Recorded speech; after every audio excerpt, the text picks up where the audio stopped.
Please take your seats. The show is about to begin.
And here's the twist.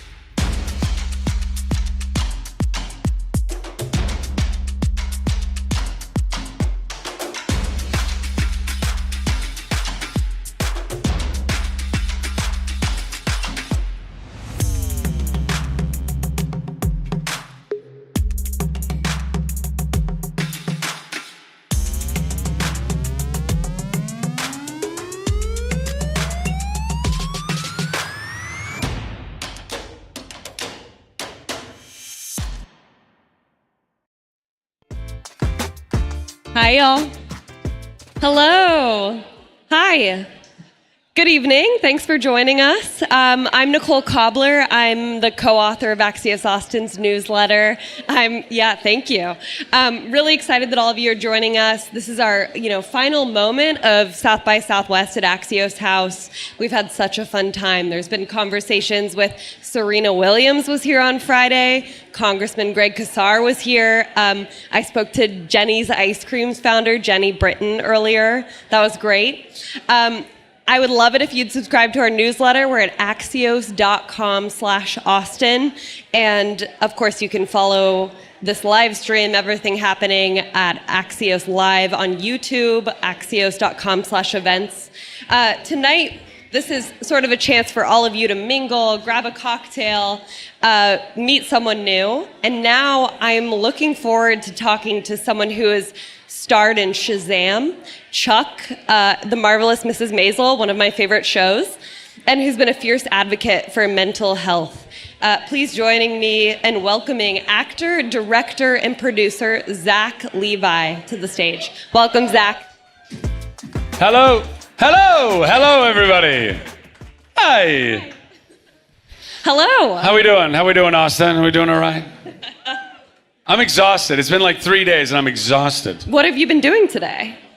I don't know, flitting around. I did a podcast this morning and panel stuff and parties and events and seeing friends. I mean, it's an incredible time here in Austin during South by. It's impossible to keep up. Yeah. I mean, million things.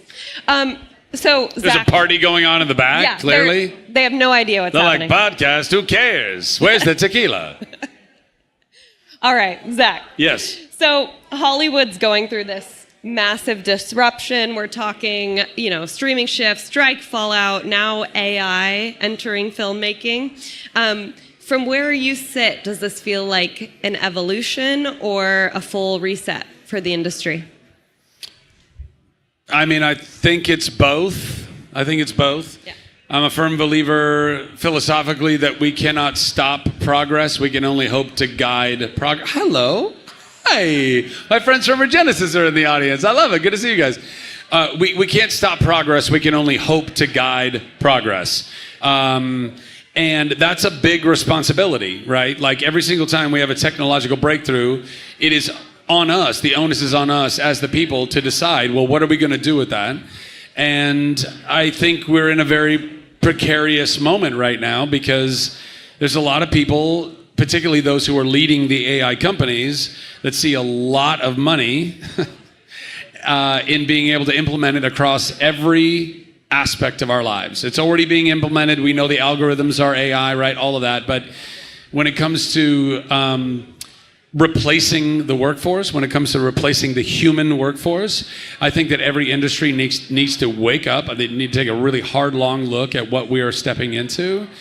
And I think that there's going to be positives for Hollywood. I think that, for some people that have a lot of truly innate talent but haven't been able to break through, they can showcase their talent. And I think that we will have the opportunity to streamline a lot of the tedious work. I mean, Ben Affleck recently sold, his company $600 million to Netflix after having, been very vocal about how AI will never be as good as humans and all of these things. But keeping in mind that his AI company is really about workflow. It's really more about the administrative, what is the tedious stuff that we don't really need or want to do. And I think that that's a good implementation of AI. But it's always, is the juice worth the squeeze, right? And everyone will have to come to a point in whatever business you run, if you employ human beings, you're going to have to ask yourself, there's a new shiny thing, I could replace X amount of my workforce or not. And we need to be conscious of that. And unfortunately, I think in Hollywood, the ramifications are going to be dire. Personally, I think that. Yeah, so you think that actors need to be pretty concerned about AI, or? I think everybody needs to be concerned. I think that people like Ben and a lot of other people, whether they're artists or not artists, have a stance on AI, which is essentially that, yeah, it's cool and everything, but it will never be as good as what a human can create. It will never have, what the argument is always, well, it will never have a soul, right? We have a soul and computers don't have a soul. Just a quick show of hands for anybody who can hear me right now. How many people, by the way, I appreciate that. It was like, I'm asking as if you can hear me. In the back, you can hear me. I appreciate you, sir. But quick show of hands. How many people have listened to where AI music is right now? You have women in the front shaking her head. Never. I love that. I love that you haven't been inundated with that. But I will say this. While video and movie making and all of the more, let's say, complex content of movie making, television, those things, we're not quite there yet. But if you've seen Brad Pitt and Tom Cruise having a fist fight on a rooftop talking about Jeffrey Epstein, you realize, holy crap, we're very close.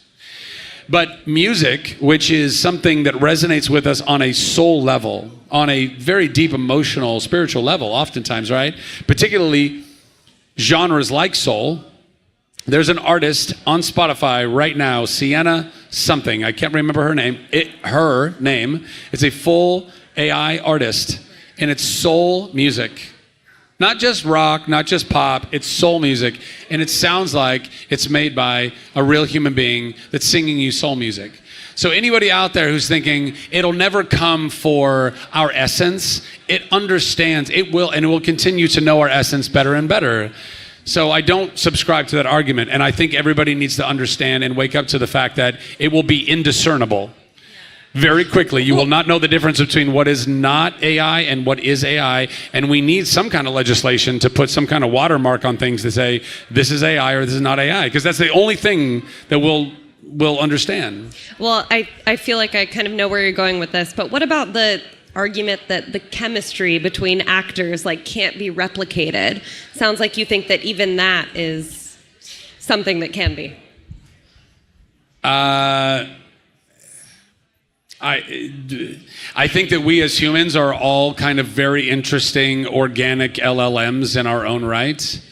I think as an actor, I know as an actor, when I go take on a role, whether I know it or I don't, whether it's conscious or subconscious, I am regurgitating moments and windows into other performances. You know, I grew up watching Tom Hanks and Harrison Ford and all of these greats, right? In these incredible Spielberg movies and whatever those were. When I play a role, I am pulling from what I have been programmed with in my life and in my career. It doesn't make it less authentic, just because I am amalgamating all of that information. And I think that AI agents will be very capable. I saw something recently on X that was just a demonstration of 10 different people of 10 different ethnicities and just AI faces emoting.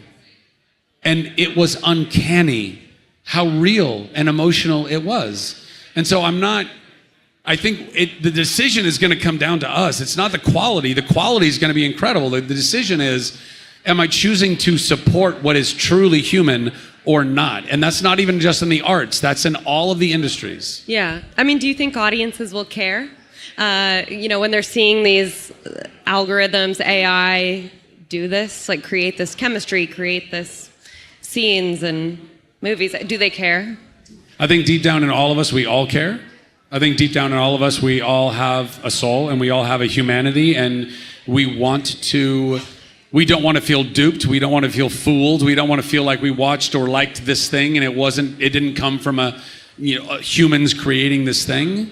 And also, we have evidence of a lot of content that comes out of Hollywood right now that's pretty soulless.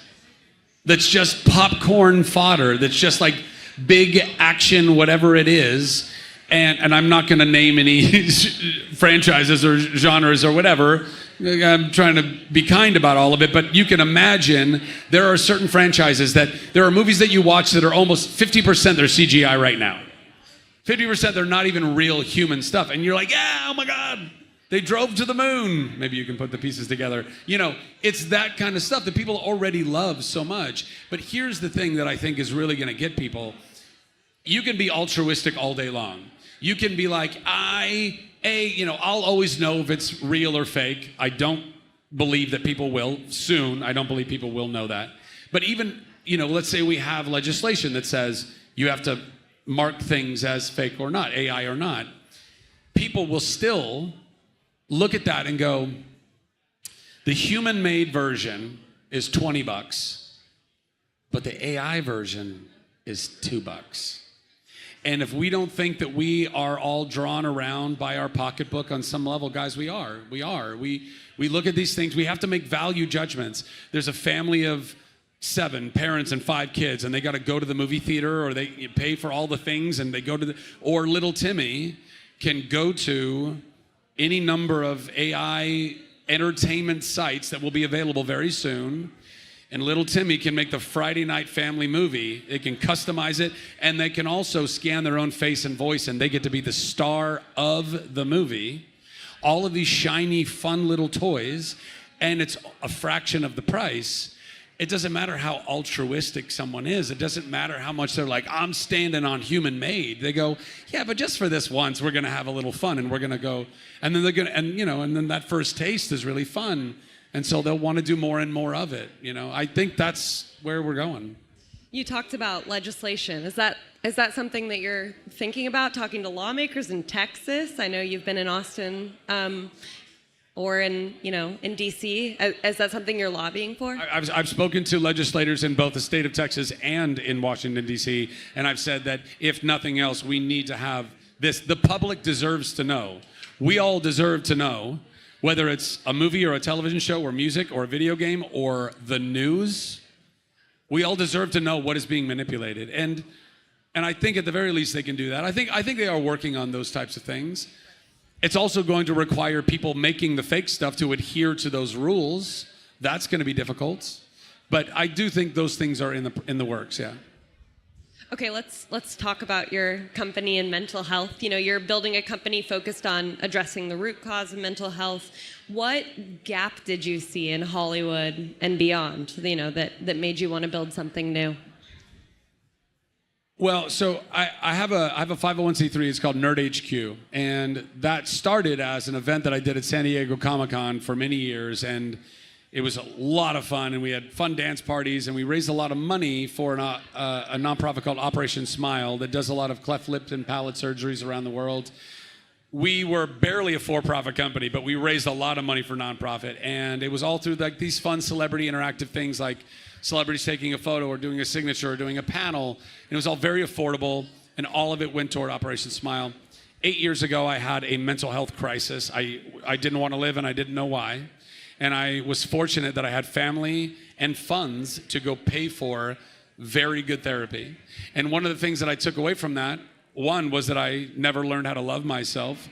And so if you take nothing else from this conversation today, I implore you and I encourage you to love yourself. You are worthy of that love. It doesn't matter what you've accomplished. It doesn't matter what you do. Simply by existing in this world, you've been imbued with the value and the worth to be loved. So take that if nothing else. But that was one of the things. Sure, thank you, appreciate that. But that was one of the big takeaways. But one of the other big takeaways was, this is absolutely preposterous that you need to have been a successful actor or somebody that has the resources to pay for therapy to save your life. And I was looking around at just the kind of landscape of therapy and recognizing that even, a normal therapy session is around $200, $250.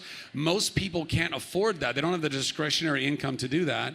We've done a very good job of destigmatizing mental illness, I think. We have a ways to go, but we've done a pretty good job of doing that. The barrier of entry is not the destigmatization as much now as it's, can you afford to love yourself? Can you afford to invest in yourself?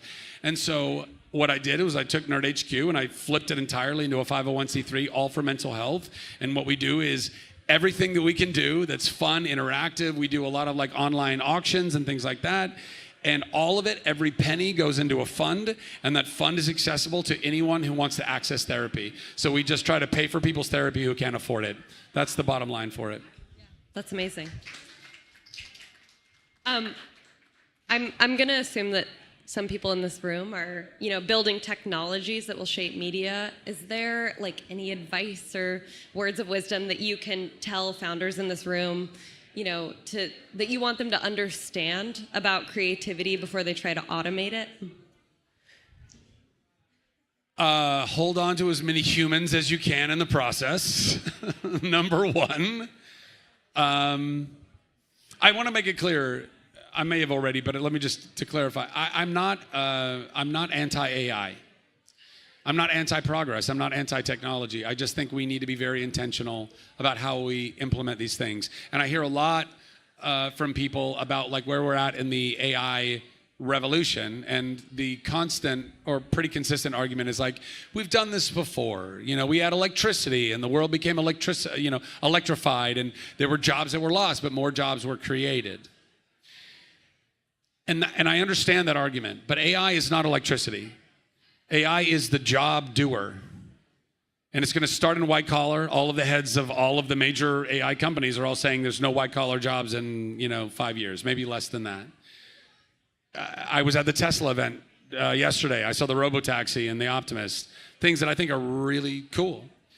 But also think about the downstream effects of what those will be. What will that do in the workforce? What will that do to drivers just in general? By the way, driving is the #1 occupation. There are more drivers, and again, across lots of different companies and lots of different modalities, but there are more drivers than any other thing. That is going to get automated very, very, very quickly. So again, we have to be conscientious of that. So as you're building brands and businesses and technology and entertainment, I implore you, may it be a tool in a human's toolbox and not replace the human. To the extent that you can do that, there will be casualties. Right now, our earpods, Apple earpods, I believe, actually have the update where you can do real-time language translation. You can talk to anybody in the world in whatever their native language is. That is unbelievable. Like, we've wanted this, we've needed this since the Tower of Babel came falling down, right? Like, we can all talk to each other. It's incredible. You have to, and then assess it. And you say, okay, well, there's translators. That's their job. Their job is to be the translator. It is a smaller industry, but those jobs are going to be displaced one way or the other, right? So we need to be conscious of that. Not just flippant, not blasé, not like, well, whatever, it's progress and it is what it is. Like, there are humans that are attached to that, their livelihoods, their families, and may we be conscious of that. And so in that same thread, regardless of our industry, regardless of what we're doing, make sure that as you're implementing technology, we're doing it as a humanist who believes that we need to see the value in other human beings. On that note, we always like to end with one fun thing on the Axios House stage. I hear that you're a very good roller skater. I am a pretty decent roller skater. Are you going to be around Did anybody Austin? else grow up like a rink rat and going to roller rinks when they were growing up? Only a few people. I mean, I see you. I see you in the back. I see you guys. I see you. Yeah, look, I grew up in Ventura, California. Great little town, not that much to do, but we had a roller rink in a bowling alley, and we would go, and I loved it. I loved I loved roller skating, and then I got into like rollerblading. Oh yeah, it was guys. Let me tell you, nothing makes you cooler than being a spazzy theater kid that rollerblades in the '90s. I got all the chicks telling me to leave them alone, and. But I love skating, and so it's fun. Like, I did this movie Harold and the Purple Crayon, and there's a whole sequence with it. Like, we're gonna have you roller skating. I was like, sign me up, let's go. What tricks do you want me to do? Yeah, so I do like roller skating. So are we gonna see you roller skating around Austin during South by? No, but you might see me on a Lime scooter or my one wheel. I love getting around doing that, particularly during South by. Guys, life hack. It's not for everybody because not everybody's really great on these scooters. I've seen it in real life, people bailing, and it's not good. But at a South by, take advantage of these scooters. Like, park your car and just zip around. You don't deal with the traffic. I'm not getting paid for this, by the way. I wish I was. I should be. But yeah, pro tip. Thank you so much. Thank you, Zach. Nicole. It was great to talk to you. Thank you. All right. And thanks, everybody. Audience. Yeah. Enjoy your South by. Appreciate you. Go humans. That's right. Thank you all for joining us. I just want to, again, plug our Austin newsletter. It's at axios.com/Austin. You can follow everything that we're doing in the city. I write that with my co-author, Asher Price. Please take a moment, go to the bar, grab a drink, mingle. I really appreciate all of you stopping by Axios House. Have a very good weekend. Thanks.